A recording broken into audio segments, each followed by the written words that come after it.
د موجوده صورتحال له وجې نه د لږو تندو سره مخ د علاقې خلک نن د پاسون دفتر ته راغلي دي. راځئ چې دوی خبرې واورو.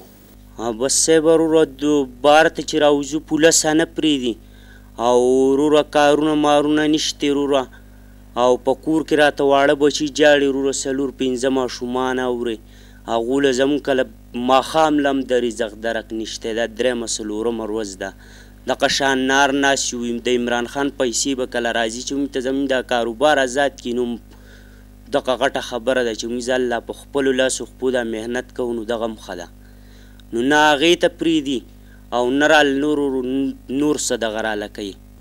او زما خو بس نور څه وس نشته وروره دغه سهار راوتی یم اوس هم دغه دی تش تور روان یم په کور کې به مې واړه بچي په تمه چې تلی دی چېرته مزدوري به وکړي رزق به راوړي او د کارونو دا حالات دی وروره زه خو که نور تنګ شوم بس دغه خودکشۍ له د خپل بچي هم وژنم ځان هم وژنم دقې له راغلی یم. زما 2 ورځې وشوې چې لکه روپۍ مدن مې نشته او نور څه دغه مې هم نشته او دغه نه راکر په کور کې څه درک لګي.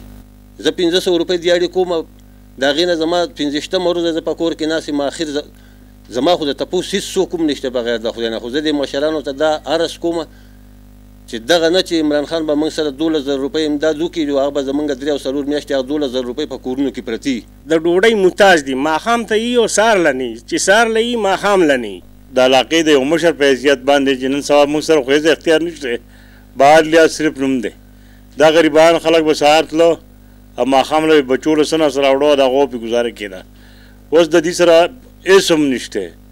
ماښام دې کور ته راشي بچي لاس ته ګوري او دې تش لاس راننوځي هغو غریبان دغه سیاریان پکې ناست او هېڅ ورته نه ملوېږي. نو پکار ده چې حکومت د دې زر تر زره د دې څه پروګرام روان کړي چې د دې بچو ته څه نه څه رزق ورسي هسې نه چې ډېر خلک په دې باندې ژوند ستومانه شي او نور څه مسله ته جوړه شي. که یو طرف ته د الله د طرف نه نازل شوی کرونا مرض د لاسه د غریبانو بچي د لږو تندو سره مخ دي نو بل طرف ته د علاقې چارواکو هم په دوی ځان ناغرضه کړی دی. دې خلکو د حکومت وخت نه دغه غوښتنه کړې ده چې زموږ د بچو پاملرنه دې وشي. د راتلونکي پروګرام پورې خپل ورور سمدان نوم له اجازت راکوي په لوی الله مسپارم د الله په امان.